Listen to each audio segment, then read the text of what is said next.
리얼리티 트랜서핑 제4장. 불운을 타고난 사람들은 울분을 느끼면서 자신의 처지는 왜 그런지 대답을 찾아보려 애쓴다. 이럴 때 당신은 나쁜 업을 지었고 전생에 끔찍한 죄를 갚고 있는 중이라는 둥 온갖 종류의 가르침이 등장한다. 신이 기껏해야 말 안 듣는 자식들을 가르치고 키우는 일 밖에는 할 일이 없다는 듯 말이다. 그런데 신은 그 전지전능한 힘을 갖고도 이 희한한 양육 방법 때문에 뭔가 골치를 앓고 있는 것 같다.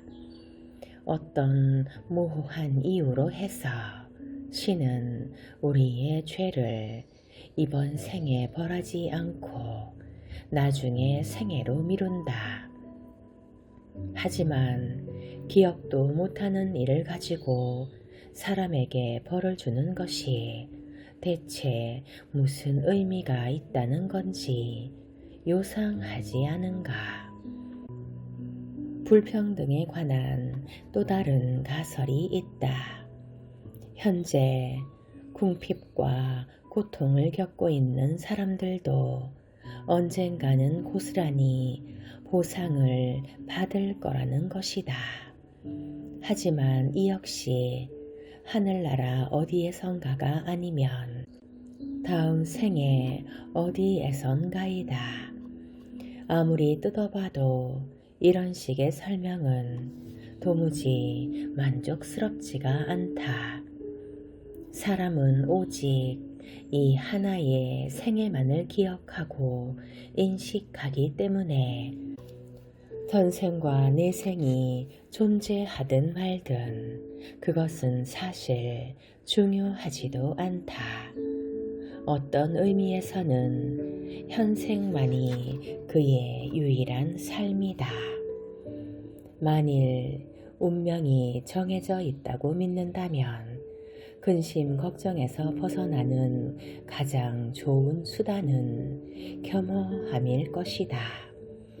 이 밖에 또 하나 새로운 종류의 설명이 존재한다.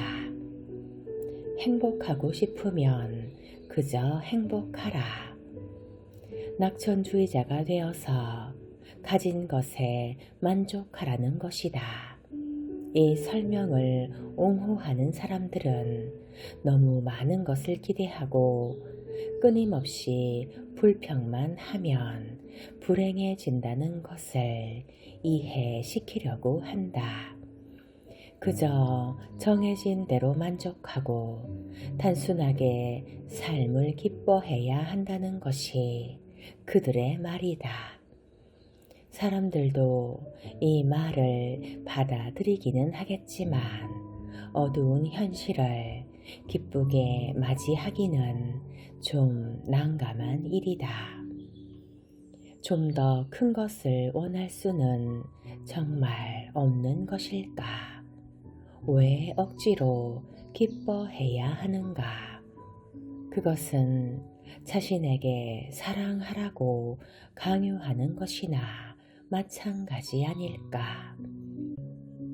모두를 사랑하고 용서하라고 권하느라 바쁜 소위 깨달은 사람들이 우리 주위에 늘 있다. 물론 가혹한 현실을 피하려면 머리에 이불을 뒤집어 쓰듯이 환상을 덮어 쓸 수 있다.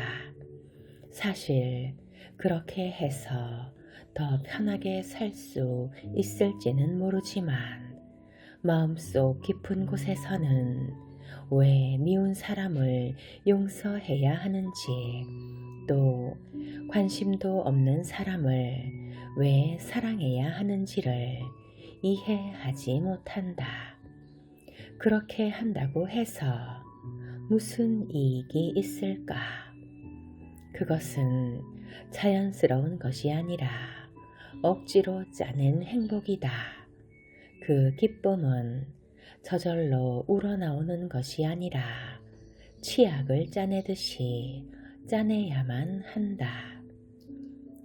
물론 인생이 하나의 정해진 운명에만 묶여있는 단조롭고 유치한 것이 아니라고 믿는 사람들도 있다. 그들은 가지고 있는 것에 만족하기를 싫어하며 주어진 것보다는 무언가를 이루어내는 기쁨을 더 좋아한다. 그런 사람들을 위해서 운명에 대한 또 하나의 다른 관점이 있다. 사람은 자신의 행복을 스스로 빚어낸다. 그러니까 알다시피 사람은 행복을 위해 싸워야 한다. 달리 무슨 수가 있을까? 똑똑한 사람들은 아무것도 그냥 주어지지 않는다고 말한다. 그것은 논쟁의 여지가 없는 사실처럼 보인다. 주어진 대로의 행복을 받아들이기가 싫다면 몸부림으로 자신만의 행복을 찾아야 한다. 역사 속의 교훈적 이야기는 영웅들이 밤낮으로 자신을 바쳐 용감하게 싸워서 상상할 수 없는 장애를 극복해 내었다고 한다. 그들은 엄청난 고통과 어려움을 극복하여 싸움에 이긴 다음에야 성공과 행복을 얻었다는 것이다. 그러나 여기에도 미심쩍은 구석이 있다. 싸우고 고생하는 무수한 사람들 중에 실제로 성공에 도달하는 사람은 단 몇 사람 뿐이라는 사실이다. 성공을 위해 목숨을 걸고 평생을 싸워도 몽땅 헛수고가 되기도 한다. 삶이란 것은 왜 이토록 혹독하고 절망적인 것일까? 행복을 얻기 위해서 세상과 싸워야 한다는 것은 이 얼마나 힘겨운 일인가? 세상이 양보해 주지 않으면 우리는 또 자신과 싸워야 한다. 가난하거나 아프거나 못생기거나 불행하다면 그것은 자신의 잘못이다. 당신은 결점이 많으니 자신을 바꿔야만 한다.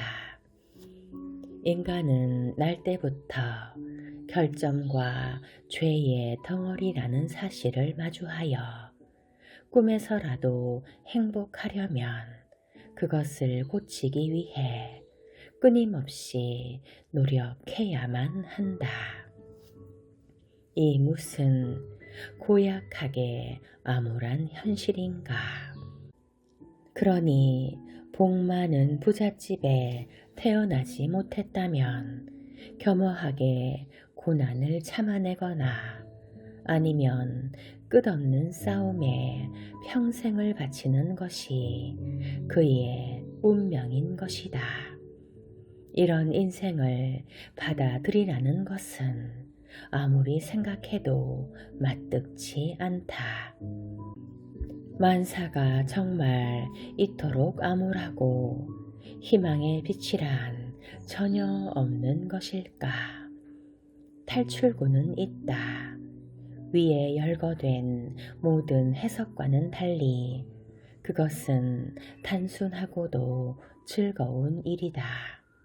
왜냐하면 그 탈출구는 전혀 다른 차원에 놓여 있기 때문이다.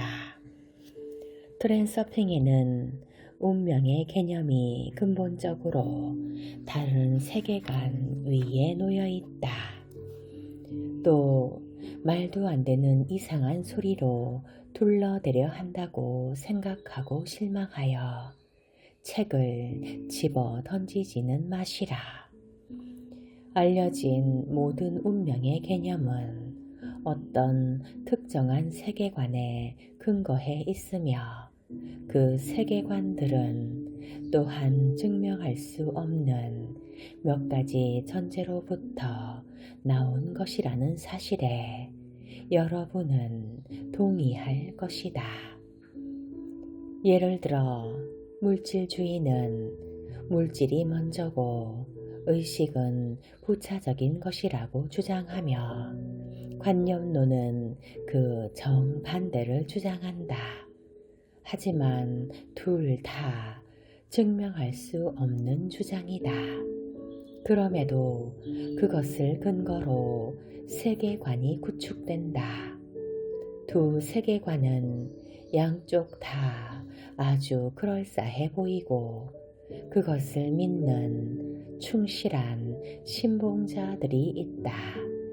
이 두 파는 각자 고유한 방식으로 세상의 본질을 철학적, 과학적, 종교적 관점에서 설명할 수 있다. 그리고 그것은 양쪽 다 옳기도 하고 그르기도 하다. 우리는 결코 절대적인 진리를 정의할 수 없다. 거기에 사용되는 개념 자체가 상대적인 속성을 지니고 있기 때문이다.